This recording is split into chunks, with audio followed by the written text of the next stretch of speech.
In the Middle Ages in Europe, there was one religion which was set above criticism.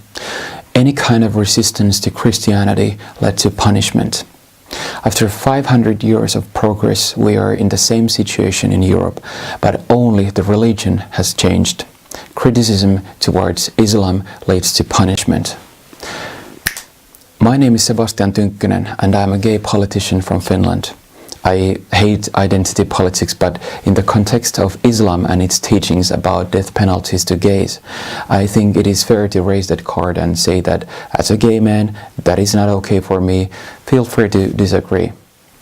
I was the chairman of the most successful political youth organization and also the vice chairman of the second biggest party in Finland. That got leftist and all those people who think they are better than the others to fight against me. I should have been standing in their team, but they cannot steal every single gay politician anymore since they are not ready to defend those people who are persecuted, tortured and hanged in those countries where Islamic law is in force. In July 2016, I was on a train near Frankfurt going home after speaking in an event of Alternative for Germany, which is the third biggest party in Germany. The day after that, an ISIS extremist who had arrived in Europe as a refugee attacked a train near Frankfurt. You can only imagine what I was going through in my mind. I wrote in shock to Facebook that I could have been targeted in the attack and how I wanted to oppose Islam in Europe and also accelerate deportations for those refugees who were not granted an asylum. The police investigated my Facebook writings and I was taken to court and got fined. I know that sounds crazy. I am not at all stereotypical hate crime person who wants different kinds of minorities to be wiped out of this world. I am a politician and I'm studying education at a Finnish university. I'm just a regular hipster guy who likes to travel and go to Israel and fight against anti-Semitism. I am an activist for the freedom of speech. I just want to fight against dangerous ideologies. Yesterday, I got a call from the police to come to the police station. He said that they are about to start a new investigation regarding a picture that I had posted almost 2 years ago. With that picture, I wanted to awake people's interest in the phenomenon that Europe is facing. I listed the people responsible for the recent attacks. They were from different nationalities, but they had something in common, which was their Islamic ideology. I made the conclusion which I thought to be the only logical one, and let me now translate it for you.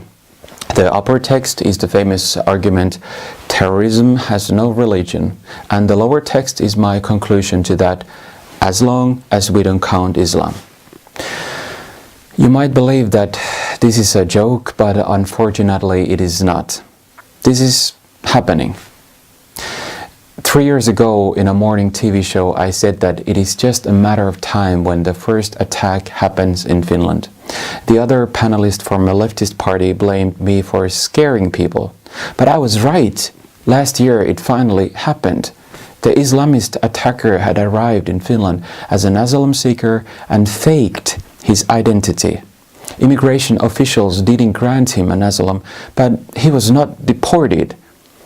The whole Finland was horrified about what happened, but everybody needed to be careful how they wrote about their thoughts. Anyone could get a sentence for criticizing Islam while people were being slaughtered. It was insane. And the censorship of this topic has started to spread from country to country.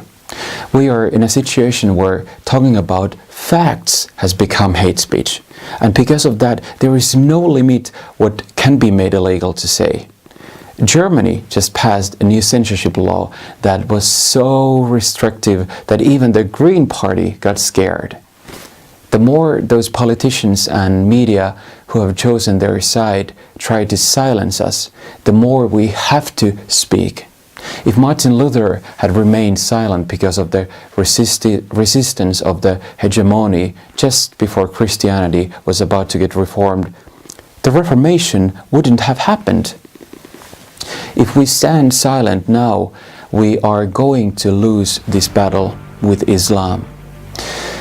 Even if the tolerance of Sharia and Islamic teachings is considered to represent diversity and multiculturalism, we cannot close our eyes from the future where that path will lead.